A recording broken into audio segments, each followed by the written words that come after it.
Hello guys, magandang araw sa inyo. So naka-duty ulit ako dito sa Bike Imus Cavite. So for this video naman po, yan, may nakikita tayong dalawang pogi bisikleta. Yan, pares na pogi yan. Ito yung budget na road bike. Ito yung pinaka-budget na road bike na meron dito. At ito yung isa sa mga budget na MTB. Yan, kaya sinabi kong isa sa mga kasi meron pa kasi mas affordable dito. Yan, kaya ako pinaghambing to kasi itong dalawa kasi ito yung pinakamalapit na price range. Yan. So ito yung Lucky 7 RS300 na budget road bike. Then ito naman ay booster stick. Yan, na 29er to. Ito naman 700C. Itong Lucky 7 na to, ang dating presyo nito 8,800. So ano na lang to, nasa 8,100 pesos na lang ito. Then ito namang booster stick na MTB na 29er, ang dating presyo niyan mga 8,200 mga ganun. Pero ito, nag-aalaga na lang ito ng 7,700. Yan. So ito yung nakita ko na parehas yung price range, halos parehas lang. Mas mura lang ito ng konti, itong booster stick na to kaysa dito sa Lucky 7. Pero parehas yan na affordable na affordable. So paghahambingin natin, i-compare natin itong dalawa. So para sa mga para sa mga gustong bumili, mga newbies, bibigyan ko kayo ng information kung ano ba yung mas sulit na bilhin. Ito ba ang budget na road bike o itong budget na MTB na XC kasi may mga iba na na isinasama yung mga enduro di kasali yun, XC lang. Yan, ito kasi XC. Yan, so unahin na natin yung specs ng road bike. Ano lang to? Mabilisan lang na specs, yung check natin dito. Ito nga naka-mechanical disc brake yan, mechanical yan. Ito yung mga cables, Yan, mechanical disc brake yan. Then ito naka-square taper, naka 2x na 50-30-40. Yan, na common na binebenta sa dito sa bike, yung mga ganitong klaseng budget na road bike, na under 10K. Then aluminum yung body, steel yung fork, aluminum yung seat post. Maganda rin yung saddle, para kahawig to ng musik. Then ito lagi ko sa screen kung tingin ko bakal to mukhang bakal to, Then yung dual control lever o yung masikat na tinatawag na STI, pero hindi talaga STI to kasi hindi naman kasi Shimano to L2R5 to na pagkala ko 2x9 speed. Yan, 2x9 speed na dual control lever or drifters. Yan, ito yung cassette nito, sprocket pala. Then ito naka naka nut and bolt, hindi pa ito naka quick release. Yan, so yan, naka aero rims na aluminum. Deep aero rims. Yan. So ito ay naghahalaga ng 8,100 pesos ang discounted price. Then ito, next naman ito sa booster stick, So ito is aluminum alloy. Then yung ibang parts ito, yan katulad ng seat post, manibela, yung stem, ano pa. Yan, aluminum alloy lahat yan, Then dito naka-quick release na to. Ayan, naka-quick release yan na 1x10 speed. Yan, 1x10 speed na naka-quick release na. Then ito, hydraulic brakes na, fully hydraulic na X-Part. Then ang isa pang maganda dito, sa 7,700 pesos, yan, ito naka Halotech na.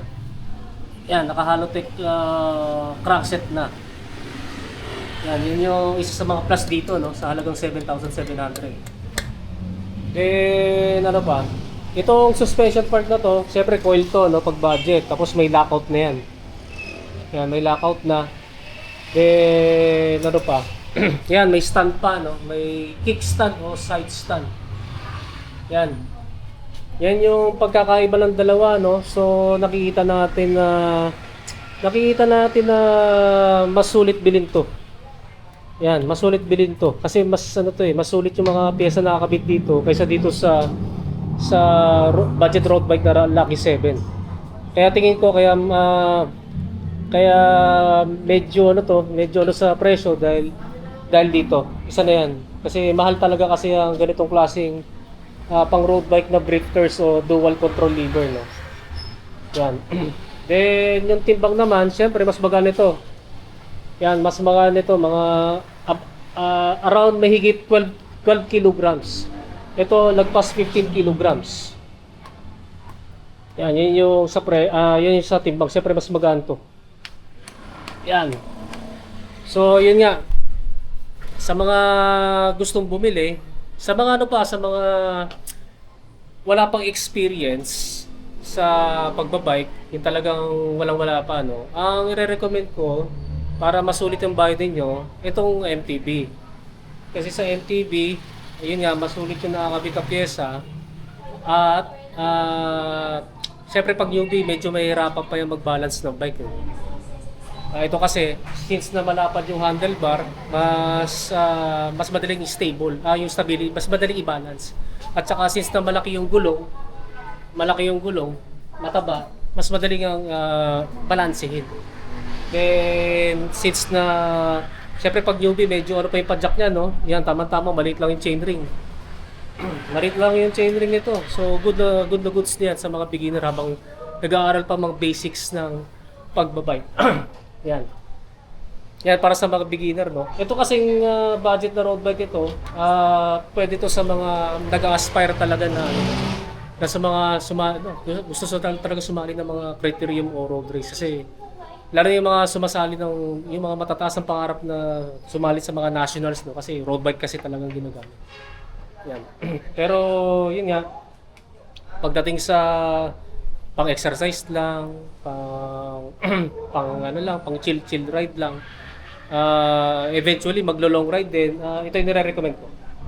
Ito booster slick, no. And that's lang, no, kung bakit ito yung nire-recommend ko sa mga beginner lang talaga na wala pang experience sa pagbabike, no. Kasi syempre itong geometry ng MTB, yan kita natin na mataas ang cockpit. So hindi subsob. So, syempre, hindi pa gaano ka-flexible yung lower back niyan. Then, hindi basta-basta sasakit yung lower back ninyo. So, dito kasi, since na ang road bike kasi, design yan for speed, kaya ganito yung geometry niyan. Medyo aggressive, tapos mahaba yung reach. Yan. So, yun nga, sa mga beginner, medyo mahirapan pa siya dyan. Katulad ng experience ko dati, siyempre nagdaan din ako sa beginner, no. Nakagamit na ako both na MTB na budget at saka road bike. Yun. So, na-experience ko na nung wala pa akong experience sa pagbabike nung first time pa lang, mas madali kasing i-handle to. Mas madaling i-handle to. Madaling i-manage kaysa dito sa road bike. Medyo nalilito pa ako nito, mga ilang ride pa bago ko ma-adapt. Yan, so actually, depende na sa inyo kung ano yung trip ninyo. Pero sa akin, ang sinasuggest ko para sa mga zero experience pa, itong MTB na to. Yan, so hanggang dito na. So maraming salamat sa inyong panonood. And don't forget to subscribe yung aking YouTube channel. Pakiclick na lang yung notification button para matotally notify kayo. And guys, maraming salamat sa inyo and ride safe po sa inyo.